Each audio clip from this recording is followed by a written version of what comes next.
Hello and welcome to this episode in our occasional series on new games for the BBC Micro. In this episode we're going to be looking at Frogger, which was a 2016 release from Trickysoft, which is the publishing label for Richard Broadhurst, who's also known as Tricky.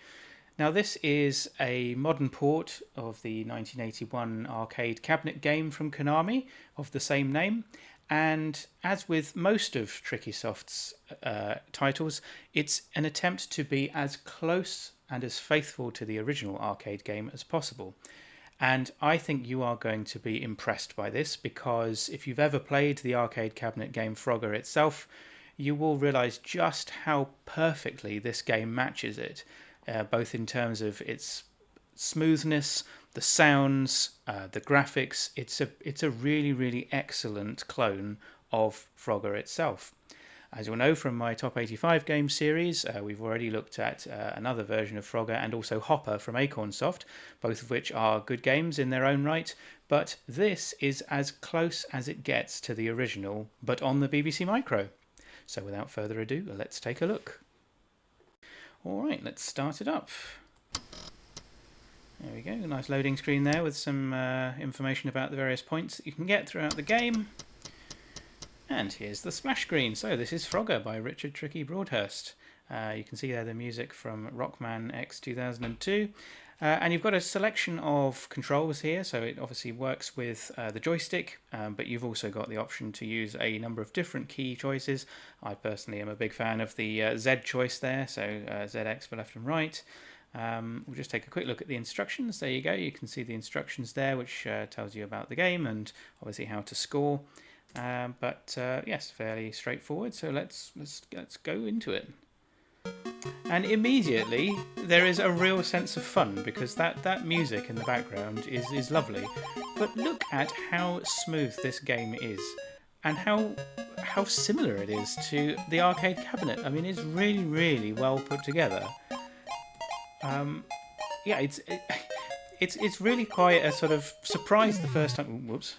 It's quite a surprise the first time you play it, because obviously having played a number of Frogger-like games on the BBC Micro, they each have their own different sort of style, and they are, very obviously BBC Micro games. But this, I mean, it almost doesn't feel like a BBC Micro game, which, I mean, it feels a bit of a heresy for me to say it, but it's so much like the actual arcade game that you almost feel like that's what you're playing. You're playing an emulation of the cabinet rather than actually on a Beeb.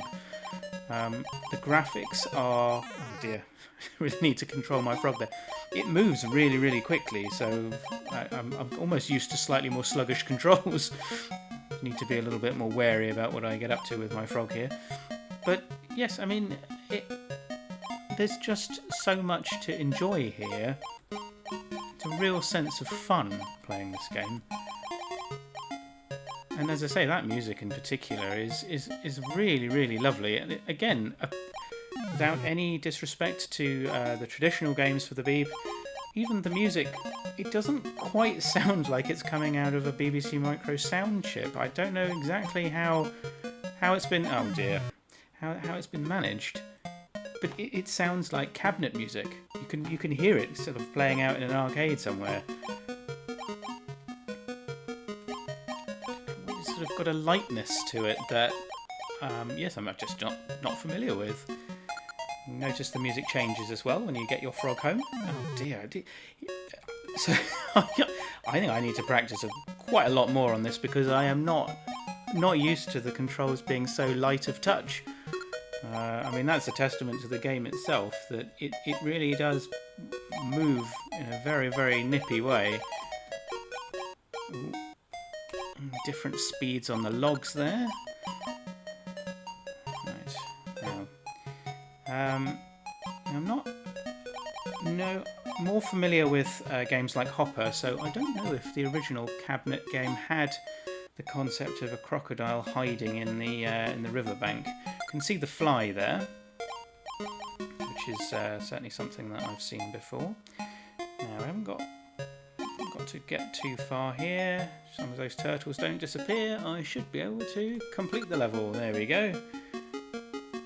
Amazing stuff, and some more jolly music to go with it. Great stuff. I mean, if you like Frogger style games, this really doesn't get much better. I mean, I as a lifelong fan of Hopper from Acorn Soft, I really do feel. Oh dear, run over there. I really do feel like this one gives it a run for its money because it's so pure. Can I say? If you are a cabinet game aficionado, which I am, this feels very much like the real thing, and yeah. It animates the same way. The frog is very, very similar, if not spot on, to the frog in Frogger. And yes, the whole sort of immersive experience of it, complete with the music, it's just a wonderful, wonderful rendition. Absolutely fantastic stuff. Now, the game itself, as I should have probably mentioned in the introduction, is available from the complete BBC Micro Games archive. If you're interested in reading about the sort of history of the game, how Tricky put it together, there's a fairly lengthy forum thread on the star.forums, which I'll put a link to in the video, and that'll tell you a bit more about the background. Tricky is very, very generous with his explanations of how he does his coding. He's answered quite a few of my questions in my ongoing quest to try and understand machine code. I think there was a crocodile just there, which I spotted just now. Yes, and the forum thread gives you a very interesting kind of behind-the-scenes look at how he's done this. He uses a number of modern tools to be able to, match up the graphics, but he has a number of little utilities that he's put together to essentially turn the graphics from the arcade game into the required EQUB commands that you need in machine code. But yes, you can read all about that on the forum. I believe it is still possible to obtain hard copies of the game if that's your kind of thing. You can get hold of the game. Oh dear, hang on. Here we go. You can get hold of the game on a physical floppy disk from Retro Software. So they've published the game in a hard copy format. But as I say, if you've got an emulator, or indeed if you've got a GoTech floppy drive for your Beeb, you can download the disk image and get playing, because I mean the game absolutely deserves your full attention because it's such a good rendition of Frogger. I mean it basically is Frogger. As I say, it's not really a question of it being a clone or a sort of inspired by. It's a sort of almost pixel perfect version of the original. We've got snakes now. I couldn't get back onto the bank because of the snakes. Oh dear. Well, I didn't do too shabbily there. Oh, back to the beginning again. It does go on a loop, which of course is true to the arcade cabinet. That's how cabinet games are. If you've got the credits, you will just keep on playing. But yes. So this is the first of the games from Trickysoft that we've looked at on my channel so far, but I am absolutely going to be returning to the Trickysoft back catalogue. There's quite a few of them out there on the complete BBC Micro Games archive, so I will definitely be looking at a few more. I know that he's done a version of Pac-Man, which I know we recently looked at Snapper, which again, a strong favourite of mine on the Beeb, but I'm very keen to see what his version of Pac-Man is like. If it's anything like this in terms of its accuracy, I think it's going to be another one that's going to challenge my my views on what counts as my favourite BBC Micro game, because if it plays like the original cabinet game, then it's probably going to give Snapper a run for its money, really. I don't think that log is quite long enough for me to get in there. But what a fantastic game this is. It's quite gentle at the start, as you'll have noticed from my last playthrough.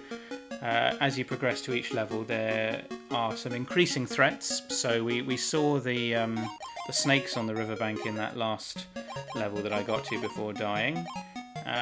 On the second level, I think one of the big changes is the logs start to get a little bit faster. Some of them, not all of them. And you also get these little flies, I think, or other frogs, are they, on the logs there? Oh dear, straight into the water. And then obviously, I think on the third level, I think we saw the alligator that was starting to show up in the riverbank slots. So that obviously gives an extra threat. Oh dear, head first into the river there.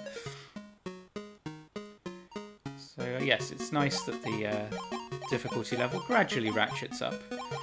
You get the disappearing turtles even on the first level, so you have to keep an eye on the turtles. Just being able to get onto the back of one doesn't necessarily mean that you're in safe territory. Oh, see, you might be thinking, oh, you know, that's the game letting you down, but it really isn't. It's entirely my own control there, that I'm not quite used to it, as I say, being so responsive. I need to get a lot more gentle in my gameplay here. I definitely also, which I probably should have done before this review, but I need to load it up onto the GoTech and give it a go on my Beeb just to see how that performs, because I think that's really how it was originally designed to be played. Tricky is a man of original hardware, so I know he's got at least one, if not more, Beebs. So I'm sure that he's given it plenty of test runs on the original hardware.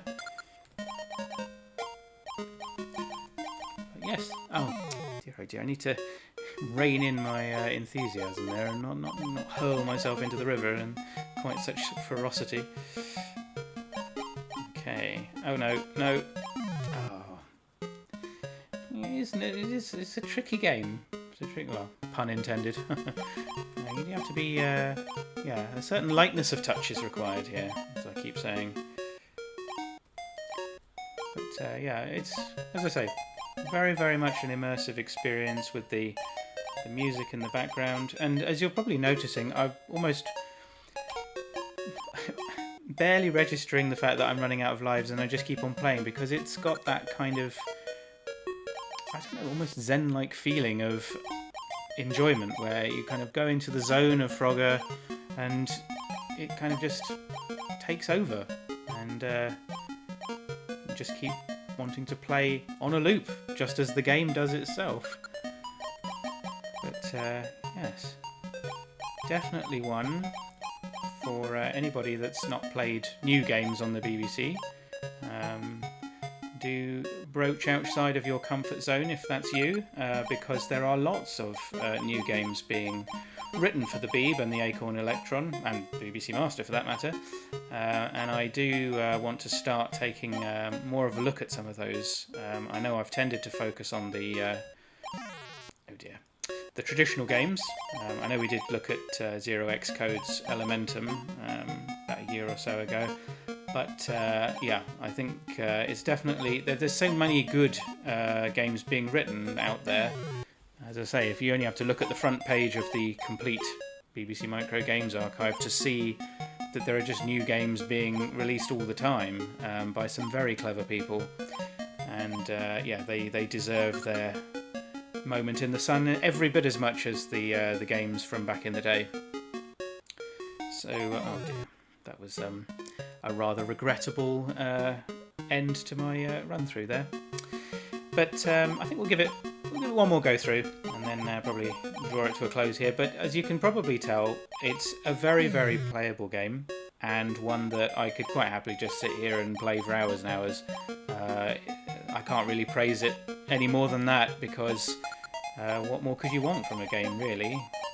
Obviously, it is playing on the original game, and it's the gameplay and everything else is taken directly from it, and it was a fantastic game in its own right on the Konami edition. But like I said, if you've got a BBC Micro or a BBC Micro emulator, this is really all you need if you want to play the original game. So, let's see. Oh dear. Wasn't very good, was it? Right. Now, ease up there. Go on to one of the slow logs, fast logs. There we go, made it to the other side there, and then I just need one more slot. I always find that one over in the far corner the hardest one, you probably noticed. Oh! Got on, hit the corner of it there. Yeah, I don't know why, but it's not quite as... Like, the one on the other side doesn't feel as difficult somehow, possibly because you don't have to judge the length of the log, because you're already on it by that stage. Anyway, we got through there, so let's keep on motoring through. I mean, look at that little sound effect. That sounds like something out of a Nintendo or equivalent. It doesn't sound like a BBC or a traditional BBC Micro sound effect, I should say. I think it's fair to say, if you play enough BBC Micro games, you will notice a certain sort of house style of sound effects. Probably partly because sound, although the BBC has a very effective sound chip, it's not always straightforward to, if you're not a master of the envelope command, it's not necessarily the easiest to get really high quality sound effects out of it. And so what a lot of programmers did is, if their strengths were in, say, graphics or gameplay, maybe not so much the sound effects, you would get a certain amount of recycling. But all of the sound in this game is really spot on. Doesn't sound like any sound effects really of other games I've played. As I say, sounds like the sound from the original game. There we go. I think that was level 2. We'll see if we can get a little bit further. So at this stage, we should start seeing alligators showing up on the far side. I think they start showing up at this point, unless I've only got to the second level and not realised, which is entirely possible, because when I'm enjoying the game I don't necessarily pay close attention to how far I've got into it. I'm not seeing any alligators, so perhaps we haven't got quite as far as I thought. Let's see. I don't think I can see a level indicator, unless I'm being stupid. I don't think I can see anything on the screen to indicate what level I'm on.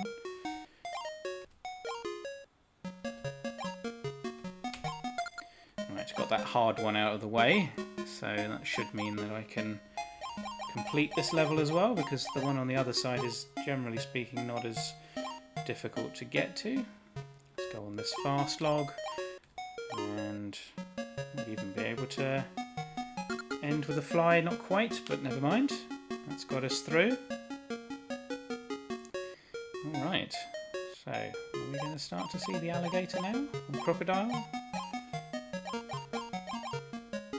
Let's see. Oh my goodness, that is a fast log.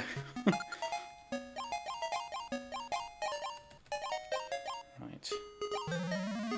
Bag that. There we go. I do like how the music changes depending on what you do in the game. It's got a very nice... oh, that wasn't so clever. A very nice kind of theme to it that successfully getting to the other side makes the... Oh dear. I just squandered 2 lives. What a fool. Ah, there's that alligator. There you go. So we have made it to the alligator level. I don't know quite why I'm excited about that. It makes it harder. But anyway, I just need to be mindful of that. Not sure about that fast log. Okay. So let's get over there. Oh dear. Now, I've got one left, but it is the one that I don't like. Can I get across there? No. Oh dear. Right, well, this is my last life. I can just see that alligator showing up as I get to it as well. But let's see if we can't. There's a fly there at the moment. Yeah, here we go. Right, so I think that takes us through to the snake level. Yep, there we are. So that really does make it a challenge. And if I'm not mistaken, the traffic seems a little bit heavier now as well. Uh-oh. Oh! I saw the turtles disappearing and thought, oh, I better get off. And straight onto a snake, of course. Well, I think we're going to leave it there because we've definitely given it a good playthrough, and you're probably very familiar with the gameplay mechanic generally of Frogger. But the main thing I wanted to stress and get across, which I hope I have, is just how much of an excellent arcade port this really is. An absolutely outstanding job from Trickysoft, from Tricky himself. And yes, please do go and play the game. You can play it directly even on the complete BBC Micro Games Archive website. You don't have to have an emulator. You can literally search for the game and click play, and you can start playing it even in the browser. So we're going to leave it there, and as I say, I'm going to be looking at some more new games for the BBC Micro and the Acorn Electron in this series soon. But until then, goodbye.